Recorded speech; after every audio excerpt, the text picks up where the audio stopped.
Well, like most young people in the Free Church now, I suppose, I had the inestimable privilege of being born into a Christian home. And that is the best start in life you can have. My parents were ordinary working people. My mother, we had 6 in our family. I was number 5. Dr. Paisley always said 5 was the number of grace. So either I was a gift of grace, or more likely it was going to take a lot of grace to put up with me. One way or the other, I came in at number 5. And I was under the sound of the gospel from my earliest days. My 2 older brothers were really excellent musicians, and because of that, they were in the Salvation Army. Each of them was really professional class. One in particular, on his instrument, was in the top 2 or 3 people in all of Europe. He was that good. So it was natural that I would gravitate toward the Salvation Army, and they were all delighted when I arrived there. Did something they didn't often do. The very first night at junior band practice, they gave me an instrument home with me. You normally had to prove yourself a bit before you, because these are expensive instruments.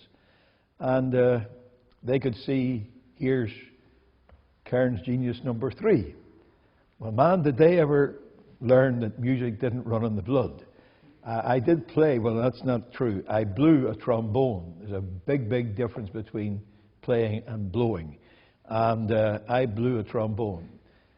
If you can imagine a frog with a belly ache, that's the sort of sound I got. It wasn't very good. But one thing I did find in the Salvation Army, they had a special series of meetings with youth evangelists from the United States, and under their ministry, I came to Christ. Like many young people who are saved young, periods in your teens when you don't know whether you're in your head or your heels, and there's a great lack of assurance. In my case, to a large extent, you wouldn't get any particularly good teaching in the Salvation Army, though I had some very good role models there, but not great teaching. By this time, of course, I was in Mount Marion Free Church, but being thick, like too many young people, I didn't go to ask help in the right place. And where I did ask help, I didn't get it. If I'd just gone to Bert Cook, who was my minister, he could have helped me a whole lot.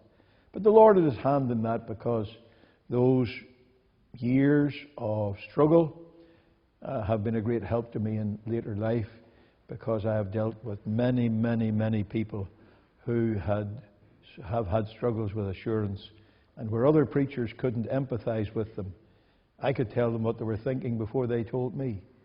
And that was the first thing the Lord used in many an occasion to open the way for them.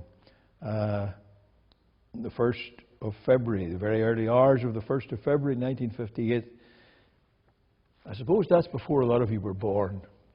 I'm giving my age away. I was about 2 at the time. Actually, no.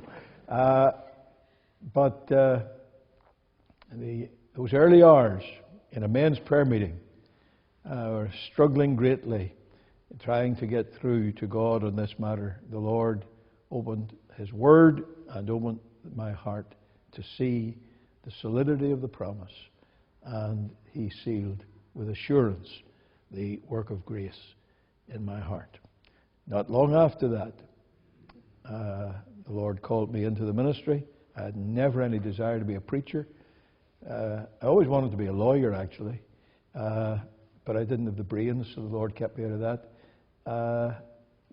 To go to be a missionary, I could have seen maybe that happening, but to be a preacher, somebody that was afraid to go into people's houses, afraid to meet new faces, afraid to have dinner in somebody else's house, because in Northern Ireland they loved to serve 2 things, at least they did in those days. When you got roast beef, it was stewed onions all over the place.